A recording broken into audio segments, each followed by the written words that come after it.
부활하신 예수님이 주신 그 새 기쁨이 여러분 안에 충만하시기를 바랍니다.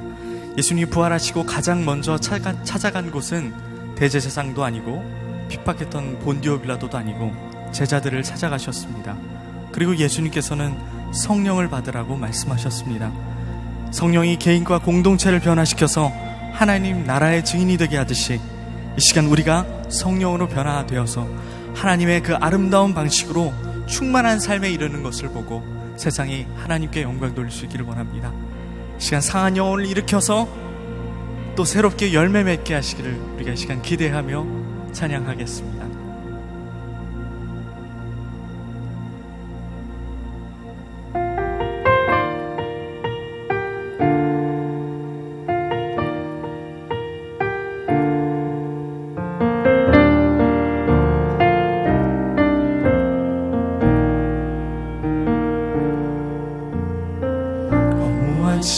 시절 지날 때 깊은 한숨 내쉴 때 그런 풍경 보시며 단식하는 분 있네.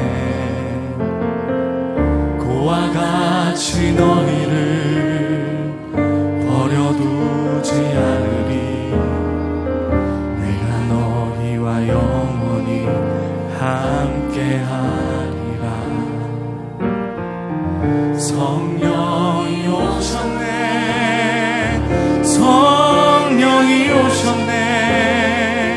내 주에 보내신 성령이 오셨네.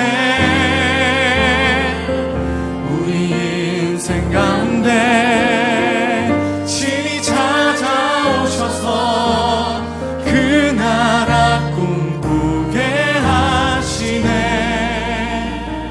억눌린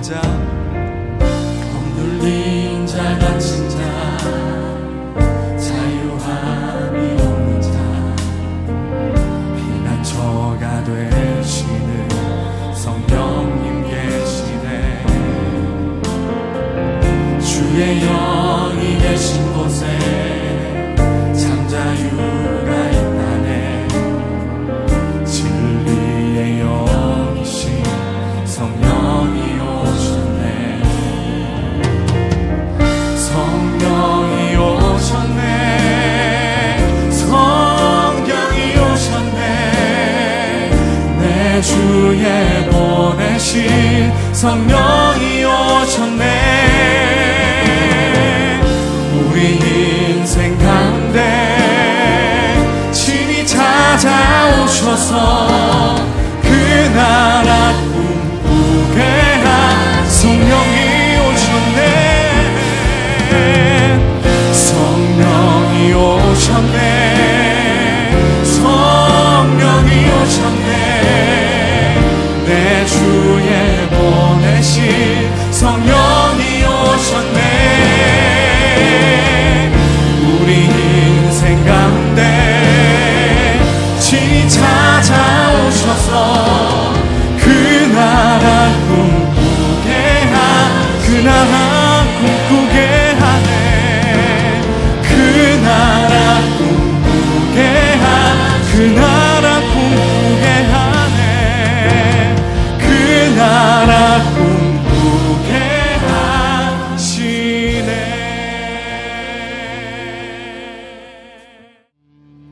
기도하시겠습니다.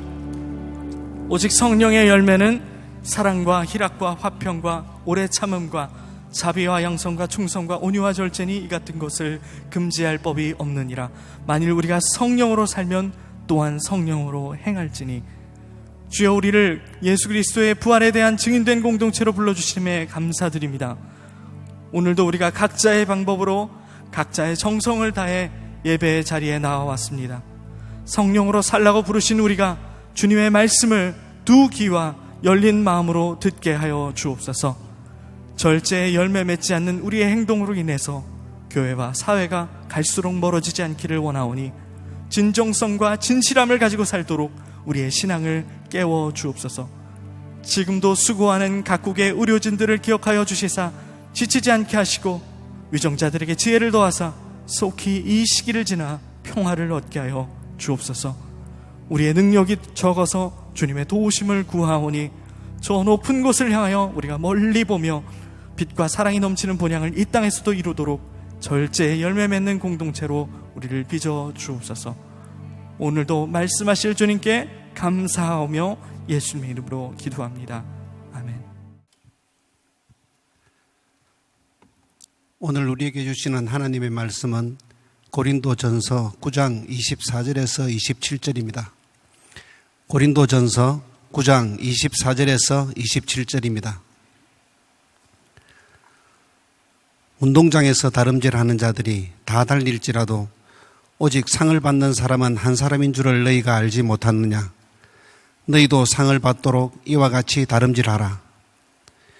이기기를 다투는 자마다 모든 일에 절제하나니 그들은 썩을 승리자의 관을 얻고자 하되 우리는 썩지 아니할 것을 얻고자 하노라.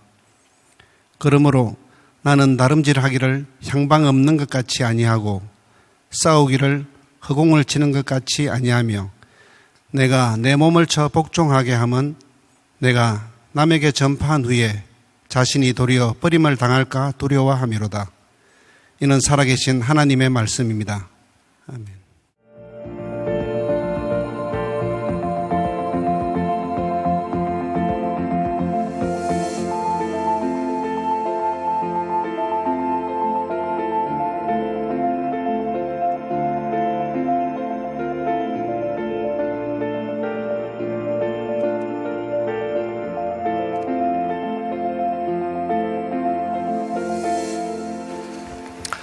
오늘 이제 성령의 9가지 열매 중 마지막 9번째 절제의 열매에 대한 말씀을 나누려고 합니다. 제가 이렇게 부제를 잡았습니다.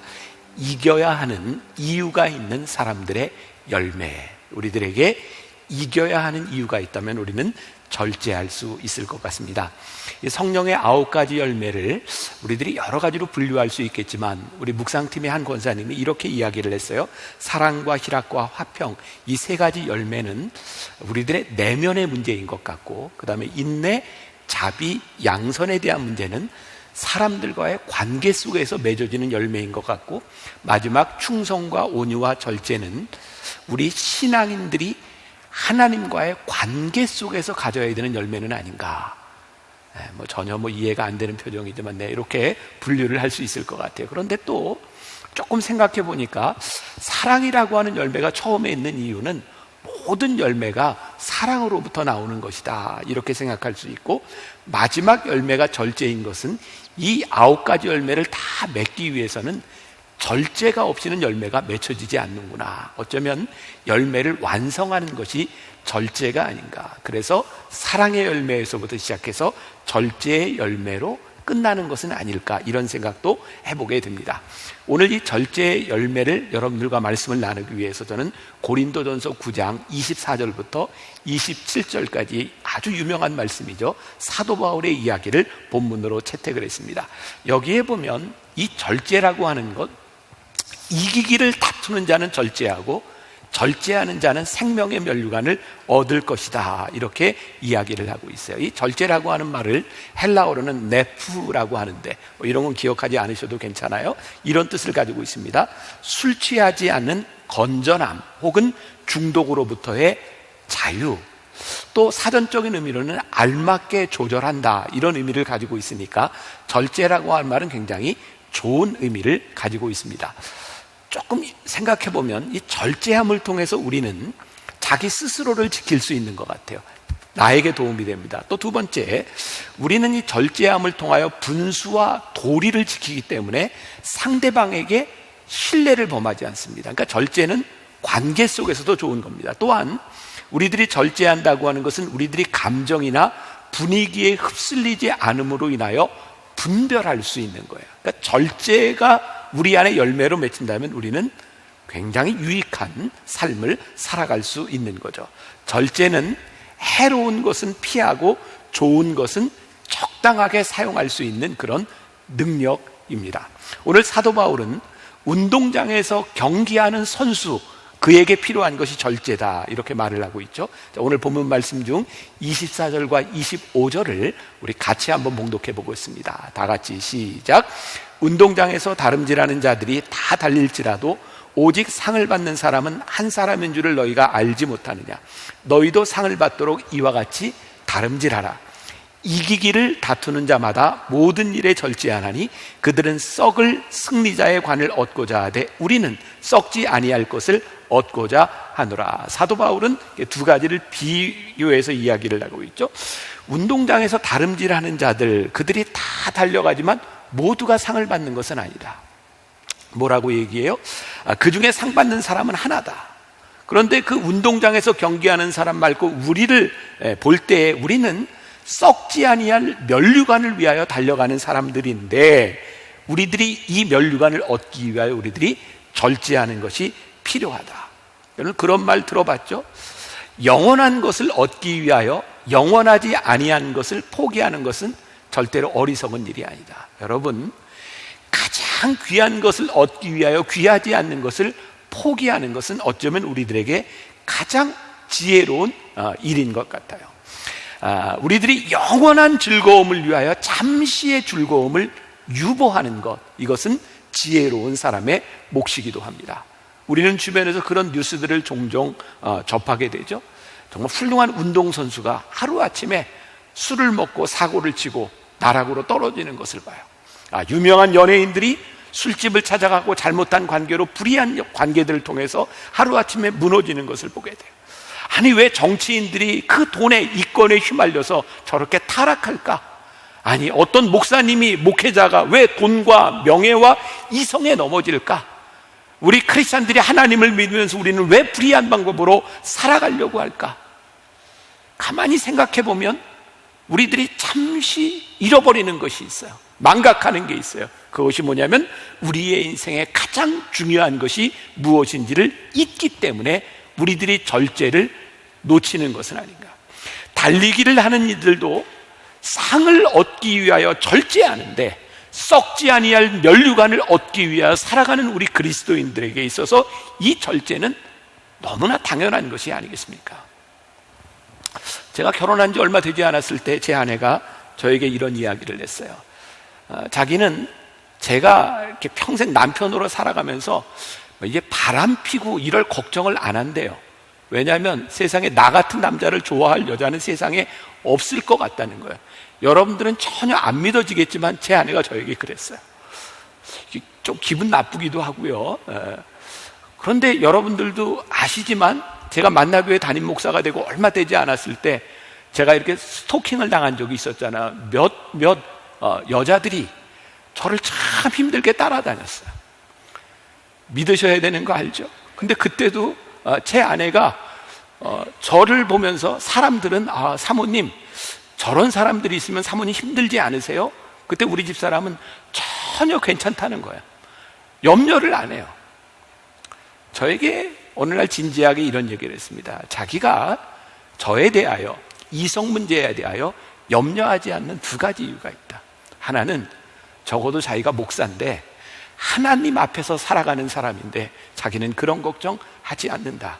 그리고 또 하나, 이 세상에서 목사로 불리움을 받아서 살아가는 이 명예가, 하나님 앞에 쓰임받는 이 명예가 얼마나 귀한데 그것을 놓치겠는가. 나는 자기를 그렇게 어리석은 사람으로 보지 않는다.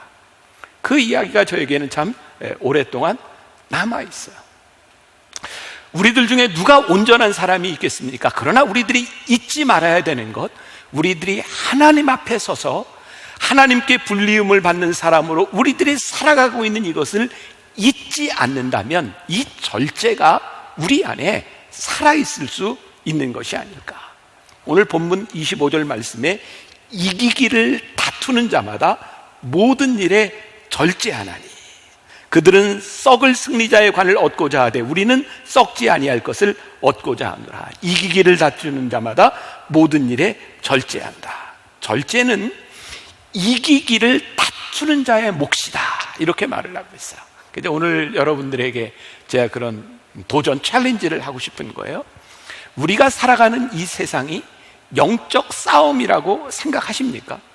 또 하나, 사단이 우리를 공격하고 있다고 하는 것을 우리들이 인식하고 살아가는 거야. 때때로 우리들이 영적 싸움을 살아가고 있다는 것을 잊기 때문에 우리는 나태해지고 그래서 절제를 잃어버리고 살아가는 것은 아닌가?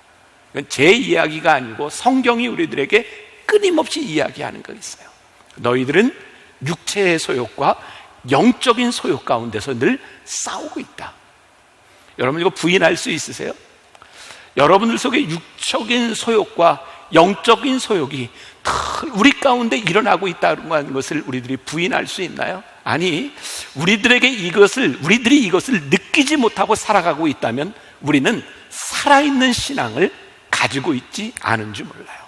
잠언 25장 28절에 참 좋은 말씀이 있습니다. 자기 마음을 제어하지 아니하는 자는 성읍이 무너지고 성벽이 없는 것과 같으니라. 자기 마음을 제어하지 아니하는 자는 무너진다, 이런 말이죠. 중요한 것은 우리들이 절제하며 살아가는 삶이 그렇게 쉽지 않다는 거예요. 우리의 마음을 다스리는 것이 그렇게 쉽지 않다는 거예요. 우리 경험하는 것 아닙니까? 우리들 속에서 육적인 소욕, 육적인 욕심들이 나타날 때 우리들이 그것을 제어할 만한 능력이 있는 사람들인가요? 저는 그렇게 생각하지 않거든요. 저 자신을 봐도 저에게는 그런 능력이 없는 것 같아요. 그래서 오늘 이 절제가 성령의 열매라고 하는 것, 이 절제가 성령과 관계되어 있다고 하는 것은 우리들이 절제할 수 있는 것은 내 힘으로 될 수 있는 것이 아니라 성령님의 다스림 가운데 있을 때에 우리들에게 절제가 일어나는 일이기 때문에 절제는 성령의 열매라고 말씀하고 있는 거예요. 로마서 8장 26절과 27절 유명한 말씀이죠. 우리 같이 한번 봉독해 보겠습니다. 시작. 이와 같이 성령도 우리의 연약함을 도우시나니 우리는 마땅히 기도할 바를 알지 못하나 오직 성령이 말할 수 없는 탄식으로 우리를 위하여 친히 간구하시느니라. 마음을 살피시는 이가 성령의 생각을 아시나니 이는 성령이 하나님의 뜻대로 성도들을 위하여 간구하십니다. 성령이 우리의 연약함을 도우신다. 우리가 마땅히 기도할 바를 알지 못할 때에도 성령이 말할 수 없는 탄식으로 우리를 위해서 기도하신다. 성령이 하나님의 뜻대로 성도들을 위하여 간구하신다. 이 성령님께서 우리를 위하여 간구하시는 성령님의 역사가 우리 가운데 있을 때 성령님의 인도하심을 받는데 우리들이 성령님과 무관하다면 우리는 성령의 열매인 절제를 맺을 수 없는 거예요. 우리가 성령님과 함께 이 절제의 열매를 맺어가는 데 있어서 오늘 사도 바울은 이 다름질하는 데 원칙이 있다고 말씀하고 있죠. 다름질, 여기에서 다름질은 단거리 다름질을 이야기하는 것이 아니라 당시 올림픽이 그 당시에도 있었죠. 마라톤을 이야기합니다. 42.195km. 100m, 400m 트랙, 이 트랙을 도는데 얼마나 큰 변화가 있겠습니까? 그런데 42.195km의 마라톤을 하는 데는 여러 가지 변수들이 있어요. 지키는 사람이 없으면 길을 잃어버릴지도 몰라요. 그런데 중요한 것이 있습니다.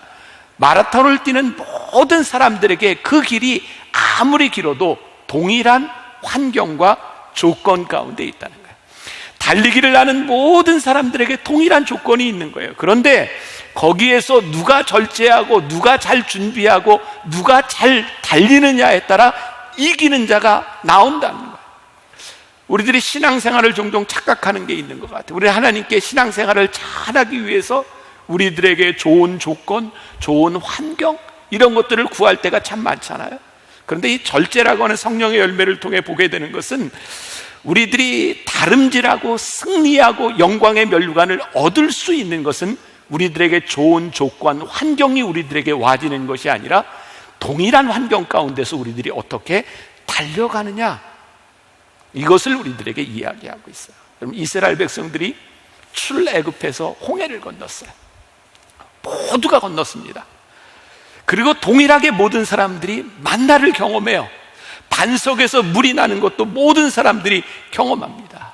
그런데 모든 사람들이 가나안 땅에 들어가지 못했습니다. 여러분, 가나안 땅에 들어갔던 그 사람들에게 광야 가운데서 꽃길이 펼쳐졌던 것이 아닙니다. 그들은 똑같은 광야를 걸어갔습니다. 그런데 끝까지 하나님을 바라보며 하나님 주시는 비전을 놓지 않았던, 약속을 붙들었던 사람만이 가나안 땅을 향해 갑니다. 자, 26절과 27절 그게 사도 바울의 마음이 느껴지는 부분이에요. 그러므로 나는 다름질하기를 향방 없는 것 같이 아니하고 싸우기를 허공을 치는 것 같이 아니하며 내가 내 몸을 쳐 복종하게 함은 내가 남에게 전파한 후에 자신이 도리어 버림을 당할까 두려워함이로다. 사도 바울에게 두려움이 있었어요. 어떤 두려움? 내가 열심히 사도로 살아가는데 내 방향이 틀리면 어떡하지? 내가 하나님 앞에 열심히 살아간다고 했는데 내가 공허한 일을 하면 어떡하지? 그리고 내가 열심히 살아왔다고 생각했는데 하나님께 버림을 받는다면 그것이 얼마나 두려운 일일까? 마치 홍해를 건넜던 이스라엘 백성들 모두가 가나안 땅에 들어가지 못하고 버림받은 사람이 있었던 것처럼 내가 버림받으면 어떡하지? 여러분들에게는 불현듯 그런 두려움들이 없으세요? 내가 불리움을 받았다고 생각했는데, 내가 평생을 예수 믿고 살았다고 생각했는데 내가 어느 날 보니 하나님께 버림받았다. 이게 얼마나 우리들에게 두려운 일일까요? 그 절제는요, 지구력이 필요한 일이고요, 절제는요, 올바른 방향이 필요한 것이고요, 절제는 유혹에 넘어가지 않는 것이 우리들에게 필요한 것이에요. 그래서 이 길을 가기 위해서 우리들에게 원칙이 있다. 다름질하기를 향방 없는 것 같지 아니하고 싸우기를 허공을 치는 것 같이 아니하며, 다름질하는 방향이 우리들에게 있어야 되겠다. 방향을 다른 말로 이야기하면 원칙이 아닐까요? 저는 오늘 이 절제에 있어서 제일 중요한 것이 원칙이라고 생각해요. 오늘 우리들이 성령의 열매로서의 절제를 맺고 살아간다고 하는 것은 우리들이 지름길을 찾거나 편법을 찾거나 쉬운 길을 찾는 것이 아니라, 하나님, 우리가 말씀을 가지고 살아가는데 우리들이 신앙의 정도를 걷게 해주세요. 하나님, 우리가 어떤 자리에 어디에 있든지 이 신앙의 정도를 벗어나지 않게 해주세요. 아마 코로나19로 예배를 이렇게 잘 드리지 못했던 이 상황 가운데서 이게 참 우리들에게 절절하게 다가오는 부분인 것 같아요. 신앙의 정도를 걷는다고 하는 것은 어떤 장소의 문제가 아니구나. 여러분, 이스라엘 백성들이요, 포로로 잡혀가 있을 때 바벨론 강가에서 그들이 울며 탄식하며 회개합니다. 그 자리가 그들에게 예배의 자리가 되었고 하나님께서 그들을 회복시켜 주셨어요. 우리가 잘 아는 다니엘이 포로로 잡혀갔을 때 다니엘은 그가 어디에 있든지 3번 무릎을 꿇고 하나님을 향해 기도했고 하나님은 그를 사용해 주셨어요. 장소의 문제가 아니구나, 환경에 대한 문제가 아니구나. 우리들이 어디에 있든지 무엇을 하든지 어떤 상황이 펼쳐지든지 우리가 신앙의 정도를 걸어가며 하나님을 바라보며 성령의 인도하심을 받느냐 받지 않느냐에 대한 문제이지, 오늘 우리들에게 필요한 것은 편법과 지름길과 편안한 길이 아니라는 말씀이죠. 운동장에서 경기하는 사람들 힘들기는 하지만 그들에게 제일 중요한 것이 뭐냐면 규칙을 지키는 거예요. 트랙을 따라가는 거예요. 스티븐 카비가 원칙 중심의 리더십이라고 하는 책을 쓰면서 원칙에 대해서 굉장히 많이 강조합니다. 그러면서 이렇게 말을 합니다. 원칙은 등대와 같은 것이다. 그래서 이것은 파괴될 수 없는 것이다. 그러면서 그 책에서 10개라고 하는 영화를 만든 감독 세실 B 데빌의 말을 인용합니다. 이렇게 말을 해요. 우리가 율법을 파괴한다는 것은 불가능한 일이다. 우리는 단지 율법을 어김으로써 자신을 파괴할 뿐이다. 제가 거의 20년 전 제가 유일하게 번역한 책이 하나 있습니다. 그 책에 나왔던 이야기가 이미 이제 많이 알려져서 예화로도 많이 쓰이고 있는데, 그때 그 책에 제가 번역할 때 이런 이야기가 있었어요. 어떤 그 군함의 함장이 이렇게 배를 쫙 몰고 가는데 저 앞에 빛이 보이는 거예요. 다른 배가 있는 것 같아요. 그래서 무전을 하죠. 여기는 함대다. 거기 나와라. 뭐 이렇게 오바 이렇게 얘기하면서 너희들 비켜라 그러는데 상대방이 뭐라고 했냐면 우리는 못 비킨다 그러는 거예요. 그래서 이 사람이 나는 함장이다. 그랬더니 전화를 받는 사람이 뭐라고 얘기하냐면 나는 병장이다. 비키라는데 안 비키는 거예요. 나는 함장이다. 비켜라. 못 비킨다. 나는 함대다. 그랬더니 저기서 뭐라고 하면 나는 등대다. 네가 비켜라. 굉장히 인상적인 예화였어요. 등대는 비킬 수 없는 거예요. 등대를 바라보고 사람들이 방향을 잡고 가는 것이지 등대를 비키라고 할 수 없는 거예요. 여러분, 우리들이 다름질하는데, 우리들이 신앙의 정도를 걸어가는데 정말 중요한 것이 있습니다. 뭐예요? 하나님의 법이 파괴될 수 없는 거예요. 우리들이 하나님의 법을 비껴갈 수 없는 거예요. 하나님을 바라보며, 하나님의 법을 바라보며 우리들이 지키며 살아가는 것, 그것이 우리를 지켜주고 우리로 하여금 절제하게 만드는 거죠. 사도 바울이 두려워했던 것, 버림을 당할까 두려워했던 것. 로마서 8장 13절에 이런 말씀이 있어요. 너희가 육신대로 살면 반드시 죽일 것이로되 영으로서 몸의 행실을 죽이면 살리니. 무서운 말씀이죠. 그런데 소망적인 말씀이에요. 너희가 육신대로 살면 반드시 죽을 것이로되 영으로서 몸의 행실을 죽이면 살리니. 이 하나님의 법칙이, 이 하나님의 법이 움직일 수 있는 것이 아니라 하나님의 법 앞에서 우리들이 어떻게 살아가야 될 것인가를 우리들에게 묻고 계신 거죠. 저는 이것을 이렇게 상상해 보았어요. 영과 육체의 소욕과 영적인 소욕은 마치 시소와 같은 것이다. 시소 아시죠? 양쪽에 똑같은 무게가 있을 때는 평형을 유지하지만 무거운 걸 달면 어떻게 무거운 쪽이 내려가죠? 저는 마치 우리의 영적인 생활과 절제라고 하는 것은 이 시소의 원리와 같다. 우리들의 삶에 영적인 무게가 꽉 잡혀 있으면 육적인 것은 아무런 힘을 발휘하지 못하는데, 우리들의 삶에 육적인 것이 무게를 잡고 있으면 영적인 것은 아무런 가치가 없어지는 거죠. 2000년 역사 가운데서 우리 크리스찬들이 제일 고민했던 게 뭔지 아세요? 우리는 하나님을 선하시다고 믿는데, 선하신 하나님이 이 세상을 창조하셨다고 우리는 믿는데 왜 이 세상에 악이 존재하는 거예요? 여러분, 우리는 악을 많이 경험하며 살지 않아요? 유명한 어거스틴은 이렇게 이야기합니다. 하나님께서는 악을 창조하지 않았습니다. 악이라고 하는 것은 단지 선의 결핍일 뿐입니다. 무슨 이야기예요? 우리들이 선하게 살아서 선한 영역들이 점점 넓어지면 악의 존재는 자취를 감추는 일인데, 우리들의 선한 영역이, 성령의 소욕이 점점 줄어들면 악한 것이 우리들에게 경험되는 거예요. 우리들이 영적인 소욕, 우리들이 선하게 살려고 하는 것, 하나님 앞에 성령의 도우심을 받고 살아갈 때 우리들이 절제할 수 있는 능력들이 살아가는데, 이것 잃어버리면 세상이 우리를 짓눌러버리는 거예요. 문제는 우리들이 절제하는데 이 성령의 도우심이 필요한데, 우리들이 어떻게 성령의 도우심을 받을 것이냐야 되는 문제죠. 저는 이렇게 생각해 보았어요. 우리가 성령의 도우심을 받기 위해서는 우리들이 무의식적으로 성령의 도우심을 받을 수 있도록 우리들의 삶에 습관화되고 우리들의 삶에 체득되는 것이 필요하다. 여러분, 자연 반사라고 하는 것이 있죠. 누가 여러분을 한 대 탁 때리면 손이 이렇게 탁 올라가지 않아요? 맞아도 안 아프세요? 탁 때리면 막으려고 해요. 자연 반사입니다. 자기를 보호하는 거죠. 우리들에게 본능이라는 것이 있어요. 마치 성령님께서 우리 안에 역사하시는 것이 자연 반사처럼 일어나도록, 우리들의 삶에 성령님의 역사가 일어나도록 우리들이 이 삶을 습관화하는 것이 우리들에게 필요하다. 여러분, 우리의 의지가 아니라 성령님의 의지가 우리 안에서 일어날 수 있도록 우리들이 하나님 앞에 서는 훈련들이, 하나님 앞에 서는 것이 습관화되는 것이 우리들에게 필요하다. 코로나19, 많은 사람들이 힘들어하고 인류의 재앙이라고도 이야기하고 아마 이 사회의 환경을 순식간에 바꾸어 놓는 일이라고 이야기를 하는데, 저는 한 2달 동안의 이 시간을 지나가면서 굉장히 중요한 영적 유익을 경험했어요.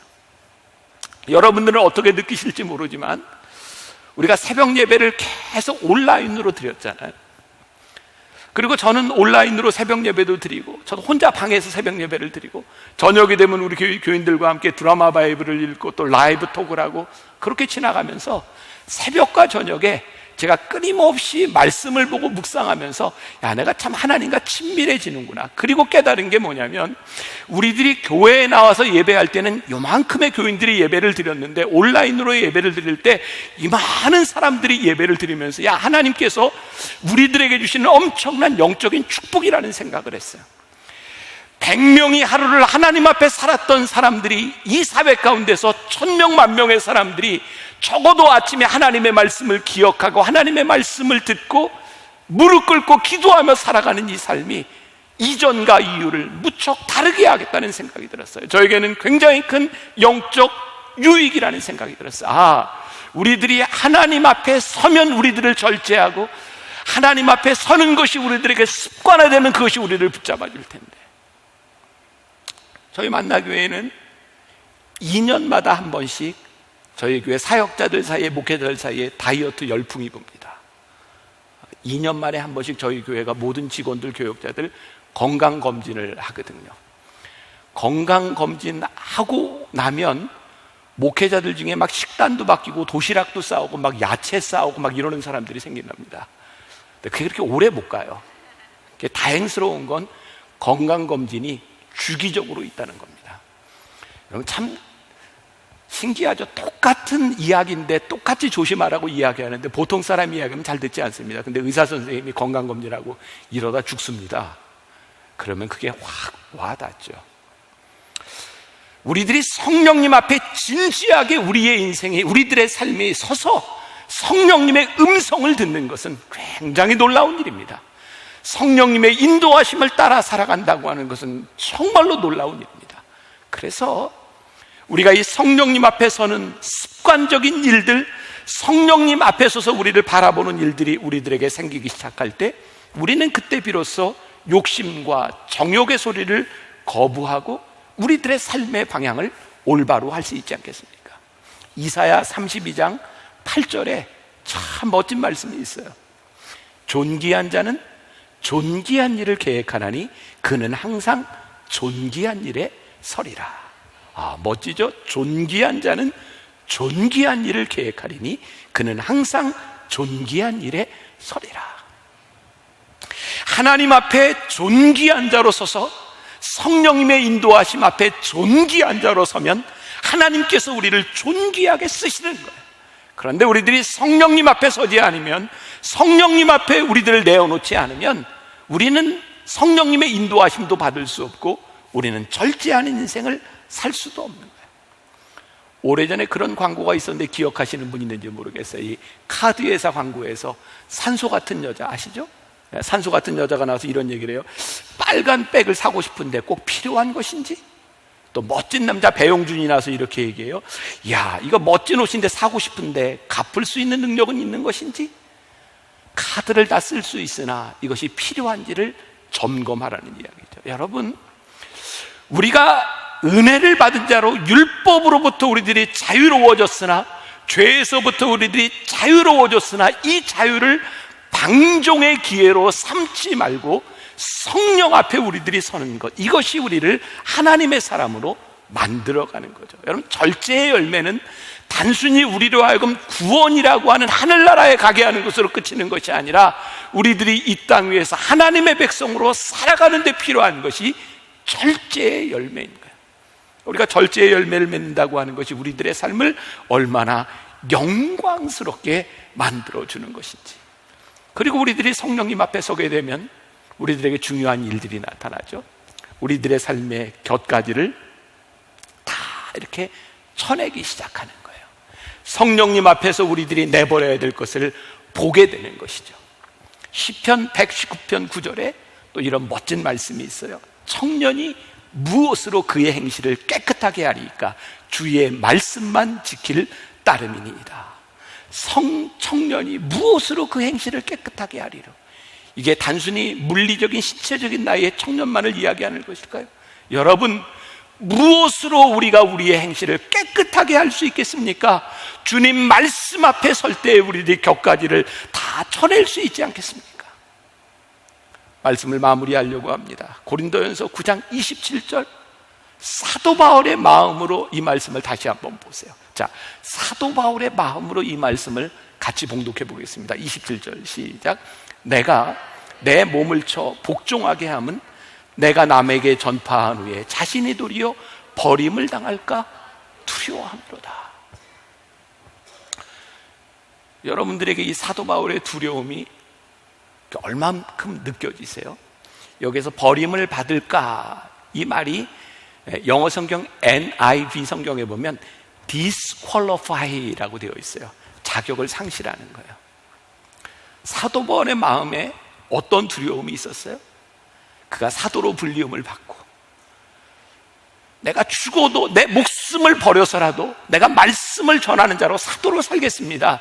그리고 그가 인생을 살아왔는데 어느 날 하나님께서 너 자격 없어 라고 하는 말을 듣는 게 두려웠어요. 마지막 달려갈 길을 다 갔는데 너 자격 없어 라고 그런 말을 듣는 것이 사도 바울에게 두려웠어요. 오늘 여러분들에게 그런 두려움이 없으세요? 제가 하나님 믿는 자로 살았다고 생각하고 내가 사명자여 사역자로 살았다고 생각했는데 어느 날 보니 우리가 disqualify, 버림받았어요. 너 자격 없어. 저는 이 사도 바울의 두려움이 너무 많이 느껴지거든요. 왜? 저에게도 그런 두려움이 있으니까. 우리 장로님들이 저에게 하지 말라는 이야기, 제일 듣기 싫은 이야기, 자꾸 제가 아직 60도 안 된 사람이 자꾸 은퇴 얘기하니까 왜 목사님 자꾸 그런 얘기하세요? 근데 제가 은퇴 얘기를 하는 이유가 딱 한 가지입니다. 사도 바울이 가지고 있는 두려움이에요. 하나님, 제가 은퇴할 때까지 하나님 앞에 만나교회 담임 목사로 쓰임을 받는 이 순간까지 디스퀄리파이 되지 말아야 되는데, 버림받지 말아야 되는데, 하나님, 제가 혹시라도 은퇴하기 전에 저 버림받으면 어떡해요? 그게 저에게 너무 큰 두려움인 거예요. 제가 수십 년을 여기까지 달려왔는데 하나님 마지막 순간에 하나님, 제가 버림받으면 제 인생이 얼마나 비참하고 제 인생이 얼마나 불행해요. 하나님 앞에서 쓰임받던 인생이 마지막에 하나님 앞에 버림받는 것처럼 우리들에게 비참한 일이 어디 있어요? 오늘 이 절제의 열매, 사도 바울이 가졌던 두려움은 그의 두려움에서 끝나는 것이 아니라 오늘 우리들의 두려움이 될 때 이 절제가 우리들에게 얼마나 귀한 것인지를 깨달을 수 있지 않을까. 여러분, 화려하게 이름을 날리는 인생보다 하나님 앞에 끝까지 쓰임받는 인생이 훨씬 더 귀하다고 하는 것이, 누가 나를 알아주는 것보다 끝까지 하나님께 쓰임받는 자리에 남아있는 것이 우리들에게 훨씬 복되다고 하는 것을 우리들이 믿을 때 우리들이 절제하며 살아갈 수 있을 텐데, 지금은 돌아가신 저기 청주의 좋은 교회 한영재 목사님이라고 계세요. 그분의 설교 가운데 이런 내용이 있었어요. 그 교회는 이렇게 전원에 있는 아주 이렇게 좋은 아름다운 교회인데, 이 목사님이 가끔 그 텃밭에서 이렇게 여러 가지 채소도 심고 그리고 호박을 심어 놓고, 이 목사님이 가장 즐기는 것 중에 하나가 매일 아침에 가서 물을 주는 일이었대요. 이렇게 물을 주면, 호박을 심어 놓고 이렇게 물을 주다 보면은 이렇게 애호박이 이렇게 보이잖아요. 그러면 그걸 따가지고 와서 된장찌개를 맛있게 끓여 먹고, 그 애호박이 그렇게 귀하게 느껴졌던 거예요. 그런데요, 어느 날 아무에게도 눈에 뜨지 않던, 한참 시간이 돼서 가을이 돼서 아무에게도 눈에 뜨지 않던 늙은 호박을 보게 된다는 거예요. 근데 참 놀라운 것은, 진짜 값어치가 있는 것은 쉽게 따다 먹었던 애호박이 아니라 끝까지 숨겨졌던 늙은 호박이 가치 있는 호박이라는 거예요. 우리가 그렇게 사람들의 눈에 띄지 않아도, 사람들이 나를 그렇게 알아주지 않아도, 하나님 끝까지 숨겨진 늙은 호박처럼 하나님 앞에 마지막에 섰을 때 너 참 귀하다, 내가 참 인생을 잘 살았다, 하나님 앞에 버림받는 존재가 아니라 끝까지 하나님 앞에 쓰임받는 존재가 되는 것, 이것이 우리들에게 큰 축복임을 믿을 때 우리 성령님 앞에서 우리를 절제하는 그런 인생을 살아갈 수 있지 않을까. 오늘 성령의 9가지 열매, 마지막 절제의 열매를 여러분들과 함께 나누면서 저와 여러분들이 하나님 앞에 끝까지 존귀한 자로 쓰임받을 수 있는 사람으로 남을 수 있기를 이렇게 바라고 원하고 기도하는 그런 날, 그런 시간이 되기를 주님의 이름으로 간절히 축원합니다. 우리 같이 찬양하면 좋겠습니다. 원하고 바라고 기도합니다.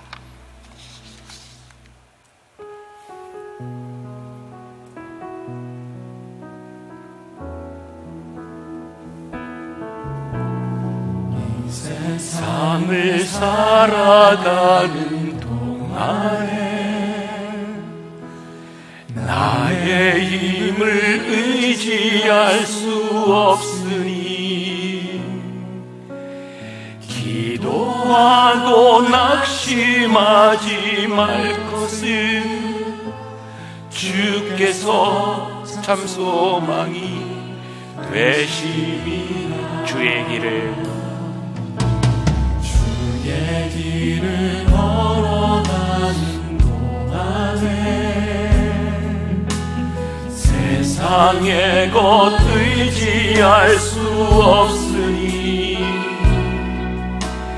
감사하고 낙심하지 말 것은 주께서 참 기쁨이 되심이 이 세상을 살아가는 동안에 세상을 살아가는 동안에 하나님, 우리가 우리의 자신을 잘 알고 있습니다.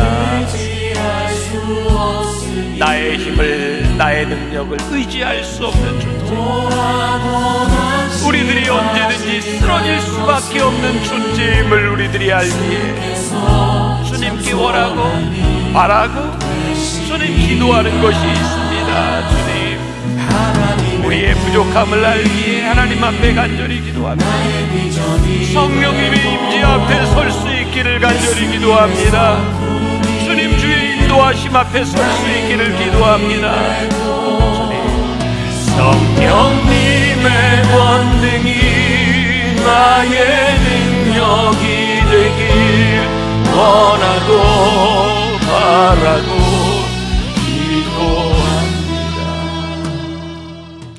지금은 우리 주 예수 그리스도의 은혜와 하나님 아버지의 무한하신 사랑과 성령의 인도하심이 절제의 열매를 맺으며 이 세상으로 나가는 당신의 사랑하는 모든 백성들 위해 지금부터 영원까지 함께 하시기를 간절히 축원하옵나이다. 아멘.